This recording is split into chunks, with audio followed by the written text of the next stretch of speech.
Hi, this is Dennis with Second Chance Tackle. I'm going to preview for you some reels that I recently found at a flea market. This was a very busy weekend. It was a holiday weekend. There were a lot of sellers out and about, and I just happened to find a couple of good deals in the lot, so I thought I would share them with you. So the first group that I purchased, the ones that will be the subject of this video, actually were in a rubber made plastic bucket, and just kind of looks like an assemblage of all kinds of stuff. When I asked the fellow what it was, he said it was his father's reels. They have no interest in them, just make a bid on it, and I did and was successful. And I'll share these reels with you, and I'll tell you which ones we're going to work on in terms of some videos. But before I get started on that, I do want to thank our first responders and essential personnel and everybody involved in keeping us safe during the pandemic. Your efforts truly are appreciated. That goes out to law enforcement, to EMT, first aid squad, fire, rescue, all of the folks that are essential in terms of transportation, medical, and supply chains. Thank you all for what you're doing. So there was one spinning reel in here, and there was a whole bunch of conventional reels in here, some of them quite old, and I was kind of happy to see that I'll have some projects for the videos. So the first one up is really a predecessor to the Daiwa BG series. It comes after the Silver series. This is the SS5000. It's got a collapsible handle, wooden knob, and just a beautiful feeling reel in and out. And it works. It's got the typical bang kind of a block here. It's got some nicely engraved spool, as well as on the adjuster knob here, and overall it's a nice reel. I kind of like this one, very smooth. Of course, you want to test before you make a bid. You want to make sure everything's working on it, and this one's working just fine. Then we came into Pen Squidder. Now this one is interesting because it's kind of an anybody's reel. I believe that this is just kind of made up. You have a black-sided Squidder on this side and a red-sided case on that side, which means that this is a parts reel, or was a parts reel, but it was made to work, and it's not operating as good as it should. It's been cleaned. You can tell all of the bad chrome plate probably had a lot of boat rash on it and just kind of got scrubbed off, and we'll see what we can do on this one. These are still good reels. They're still worth putting money into in terms of updating them and keeping them fishing, and the fish don't know the difference between the one side plate and the other. Alright, we have a bunch of older reels then. We'll start with this one. It's J.A. Koch's. A lot of times you'll go on eBay or something, and the signature on here looks like it's one word, and people will actually post these as jealousy or something like that. But J.A. Koch's was a reel designer. He worked a lot with Ocean City. This reel was actually manufactured in Bronson. It says J.A. Koch's and it says Bronson. That's up in Michigan, I believe. And I don't have a model number on this. Yeah, I do have a model, the Model 190. It's an older one. It's got a wooden handle on it, so it's probably the 40s or early 50s. This one seems to be working, and this is probably exactly what it would be if an older fella said it was my dad's reel, right? Then we have some really interesting old stuff here. So we have a couple of bait casters. This one is a Fluger Trusty. Remember what I said, most of the time these reels do not work because of lack of lubrication and attention.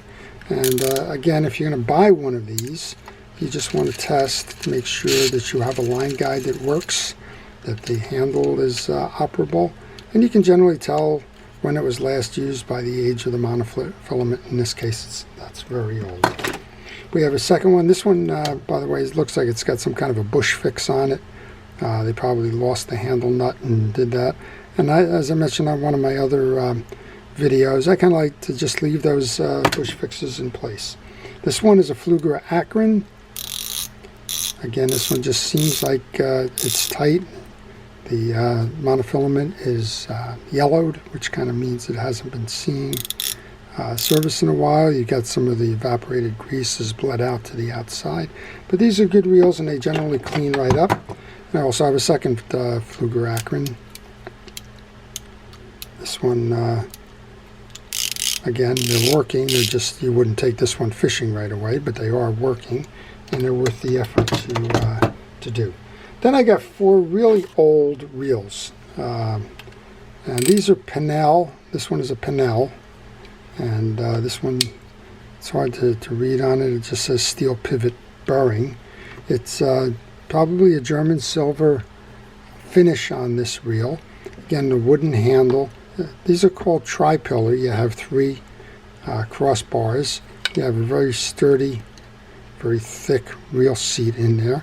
And surprisingly, other than the loss of the plating or the greening, this reel is working.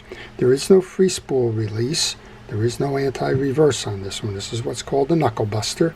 It can be turned backwards to fight a fish.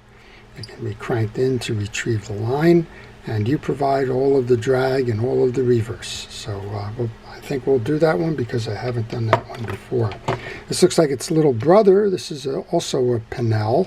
I got to do a little bit of work on this. I'm not familiar with the Pennell fishing company, but these do look like very solid and good examples of some nice engineering, and I'll be happy to take these apart and see what's going inside. Again, the wooden handle, smaller frame than the other one. Looks like the same design, tri-pillar. Also looks like it was stored on the same boat or wherever that boat rash came from. Again, a nice solid reel seat there. And it's cranking. It's cranking, so credit to this one as well. Next one up, I'm not quite sure. This looks like, yeah, this is an Ocean City. It's a Chelsea.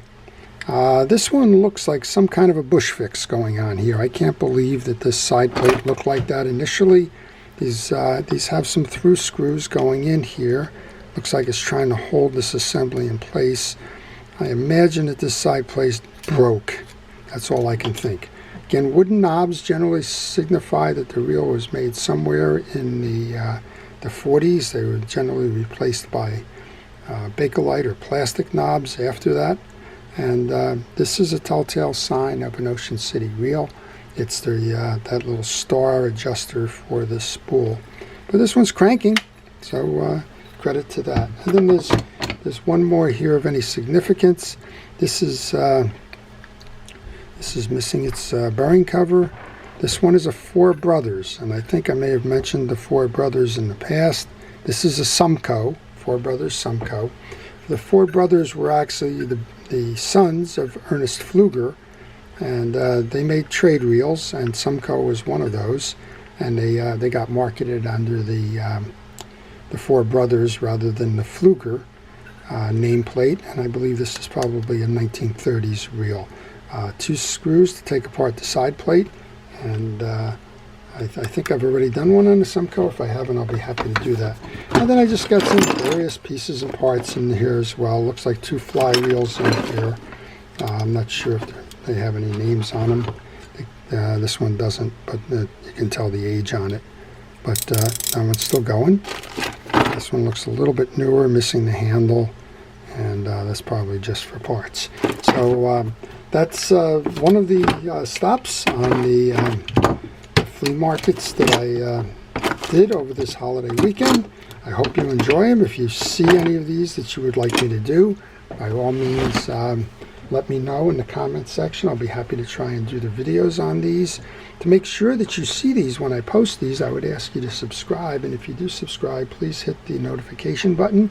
That way you won't miss any of the episodes that I plan to post.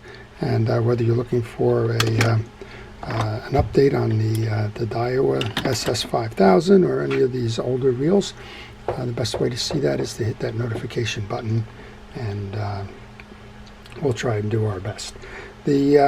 If you have a question on these reels or any reels in particular, if you also leave that in the comments section, I will try to answer your question.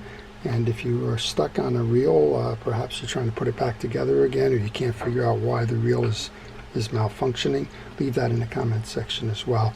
And again, I'll try and respond to you for that. And finally, if you have a reel that needs to be serviced, well, I do that by mail. And if you send me an email at the contact information on the business card that follows, I'll be happy to provide you with that information. So this is Dennis with Second Chance Tackle, wishing you a great day. Please stay safe, stay well, stay fishing, and stay watching. Have a great day.